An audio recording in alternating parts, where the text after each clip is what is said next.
Kanainays! Ang Degree Moray noon ay nandito ngayon sa San Vic, sa May Dalakit para mag-grocery po para sa mga ihahatid naming konting tulong sa mga beneficiary na pupuntahan namin today. Basa pa rin ako mga Kanainays kahit nakakapote ako, naka-helmet pa ako. Kasi walang tigil yung malakas na ulan dito. Kaya lang hindi namin pwedeng ipagpaliban yung araw na to. Kasi may naghihintay sa amin na beneficiary. Nga ngayon naka-schedule ang paghahatid namin ng ayuda nila. At isa pang pinaka-importante na pupuntahan namin ay si Nanay Ana para i-inform sila na cancel yung ribbon cutting tomorrow kasi napakalakas ng ulan. Tsaka ang taas na ng baha doon sa kanila sa Pulangi. Kaya mga Kanainay, samahan nyo kami sa aming napakaulan na misyon.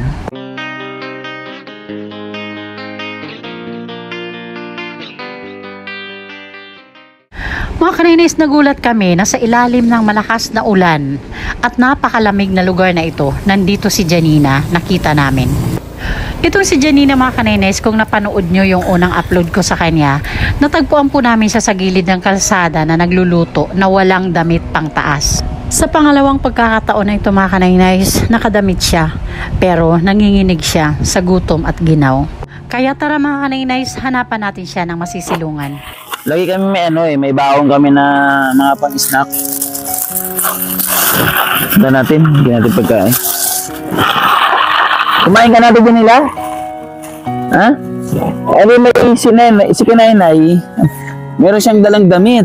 Buti na lang, tuyo pa. Saan galing yung damit mo dala?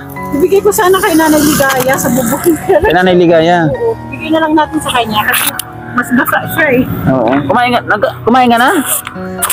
Ba't ka nandito? Ba't ka nandito? Basang-basa ako. Ha? Oo nga, mababasa ka talaga dito kasi mababasa Oo. Oo, tinapay mo. Huwag ka dito. Anong pwedeng gawin sa kanya? Kailangan magbihis ka. Hindi, doon sa may masisilungan. Oo, dapat doon. Kaya lang medyo malayo pa. Sino kayo doon sa may bahay? Para makapag-bihis ka. Huwag ka dito. Doon sa Huwag ka dito, wala ka masilungan dito. Sa baba? Oo. Tapos magbihis ka. Dito pa nalagay natin para hindi mabasa. Doon ka sa may masilungan, sa may waiting shed doon. Oo. May waiting shed. Doon sa may may eskwelahan. Oo, doon. Tapos magbihis ka kasi basa ka, ha? Oo, tara. Okay na lang din. Mabigat ito. Ako na lang. Okay lang yan, Janela. Okay lang. Oo, ako na lang. Ako yung payong, ako magdala sa payong. Ano? Wala kang masilungan dito, be. Dito si Janina nakapwesto sa may papuntang Washington mga Kanainays kung saan medyo malalayo talaga ang mga bahay dito. Ako na magdala niyan? Parang nabigat niya, Janela. Kaya nga. Ano yung damit mo para kapag-bihis?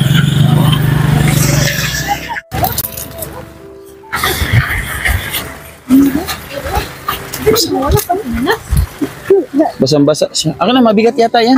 Sige na. Ako na magbuhat. Ako na. Ayaw mo na siya. Ibigay din sa'yo mamaya. Ayaw mo? Oo. Basang-basa na siya, Ted. Oo. Kanina ka pa dyan? Oo. Ha?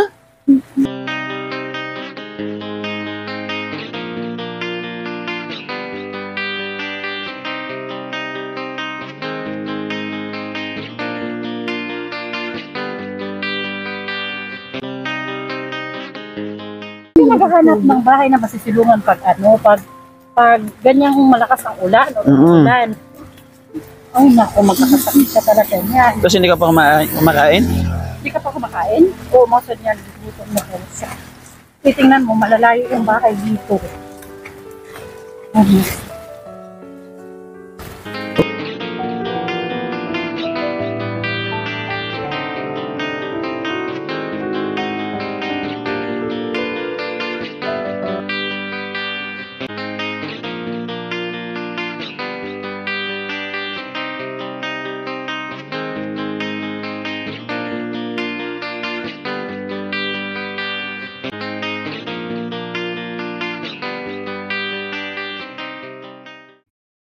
Kailangan ka rin kasi basang-basa ka. Tapos bukas, pakit ka na rin.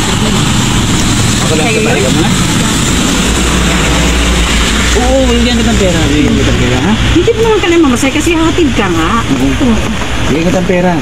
Ha? Okay lang sa bahay? Paano gagawin? Naiwan mo na dito, hatid namin siya. Yung motor. Angkas kayong dalawa sa akin. Oh, sige. Ano? Tapos, silang dalawa kaya. Kaya mo sa'yo. Sa isang motor. Dalawa kayo. Dalawa sila sa akin. O sige. Tara. Okay, sige.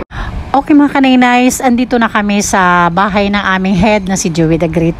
At kinailangan ko talagang paliguan muna si Janina kasi napakadumi po talaga niya, grabe. Sa tagal ba naman niya sa kalsada, grabe talaga.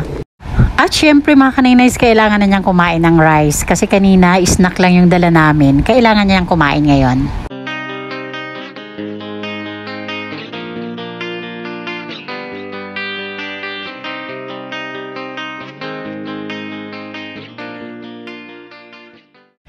Mga kaninays, yung buhok ni Janina hindi na naghihiwa-hiwalay. Hindi kaya ng suklay.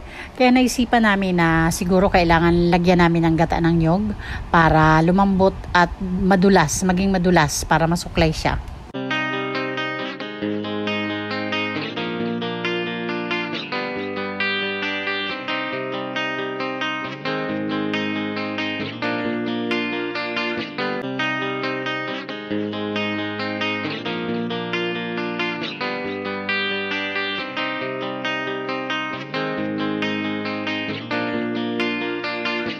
Mga kaninays, mapapanood nyo po ang ibang video sa channel po ng head namin na si Joey the Great at kay Boy Tabang, Baby Mix Vlog at Raymond Galusa. Pakibisita na lang po. Gusto ko lang po magpasalamat sa ating mga butihing sponsors, Manetiri Anderson, Ma'am Beth Jones, Ma'am Marcelina, Ma'am Annie Haramilia, Sangkaid na Malinaw, Ma'am Joveta Bilesa Tejero, Ma'am Hayats, Ma'am Selina Barbosa, Miss Kayabyab, Miss Irene Bisuelan, Ma'am Hawaii, Ma'am Janet Galvan Salazar, Ma'am Okidoki ng London, Ma'am Ima Vlogs, Ma'am Faye Velasco, and Rose Aguirre Vlogs. Ang The Great Team Morenon po ay nagpapasalamat po sa walang sawang support. Kaya po patuloy kaming nakakapaghatid ng tulong sa ating mga kababayan. Huwag po sana kayong mapagod at magsawa. Ingat po kayo lagi. Thank you so much po.